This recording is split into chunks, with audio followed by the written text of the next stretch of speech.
Hello, magandang araw mga katropang maglalado.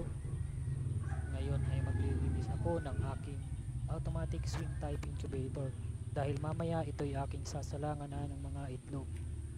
Yan mga katropa, ang makikita ninyo ay yung pagkadami-daming mga dumi, nanikip ang mga dumi, mga shell. At ayan, fast forward, labo-labo. Ayan, kailangan din natin ng sukang paumbong, bulak. At bago ko nga pala linisan ay ayusin ko muna itong hawakan dito sa pinto. Ayan, gamit ang Phillips screwdriver, hihikitan natin yung Phillips screw. Ayan. Yan, okay na. Matibay na. Walang kagalaw-galaw. At ito mga katropa, mag-uumpisa tayong maglinis. Syempre ay sa taas. Tatanggalin ko muna yung bumbilya. Ayan mga katropa. Sa taas tayo mag-uumpisang mag-alis ng alikabok. Pababa. Ayan. Gamit ang bulak ay pupunasan natin para maalis ang mga ali-alikabok dito sa may lagayan ng bumbilya at ng fan. Yan mga katropa, medyo naalis-alis na yung alikabok. Ang isusunod naman natin ay ito, first layer, yung pinakang itaas na layer ng egg setter, yung patungan ng egg setter. Ayan, may mga dumikit na mga shell, kinalawang na din. Yan, nabulabo ng kuskus gamit po ang kutsilyo. Ayan, kuskus dito, kuskus doon. Yan, tsaga-tsaga lang mga katropa, kailangan ng tsaga. Pag may tsaga, may nilaga. Ayan mga katropa, tanggalin din natin yung mga dumikit na mga ali-alikabok dito sa patunga ng egg setter, yung setter tray, yung pinakamataas na layer. Ayan, tanggal.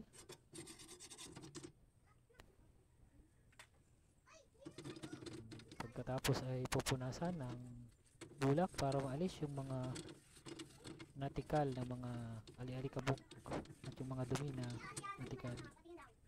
Sunod naman na layer, yung pangatlong mataas na layer. Yan, paspasa na. Yan, oh. Tikal-tikal yan. Parang sinisibat, oh, paspasan. Ganyan lang mga katropa ang paglilinis ng automatic swing type incubator. Hindi natin kailangan gumamit ng tubig sa paglilinis. Mababasa po kasi yung mga wiring.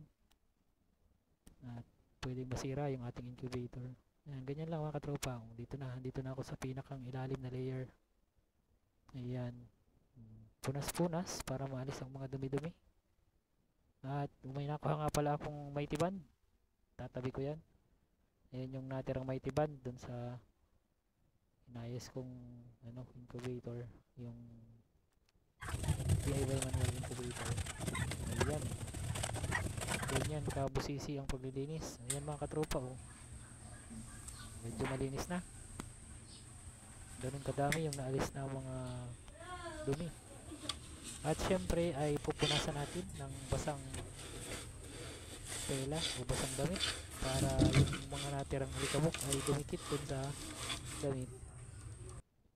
At yan, napunasan ko na hanggang sa ibaba. Ayan, medyo malinis na mga katropa. Ang sunod na step natin ay magdi-disinfect naman tayo. Ayan, para masiguro natin na walang bakterya na maiiwan.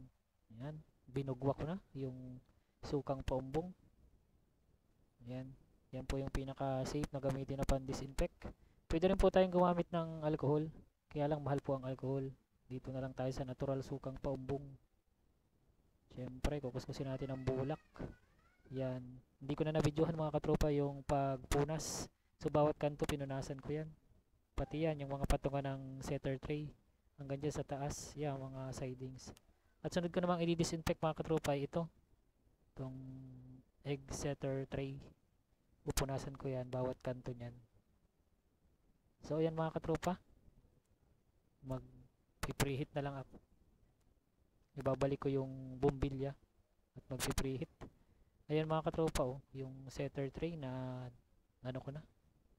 Na-disinfect ko na. At ayan, nagpipreheat na ako mga katropa. Kaya lang, iisa lang ang gamit ko na bumbilya. Walang mabilhan dito ngayon ng bumbilya sa may sa amin at sarado ang hardware.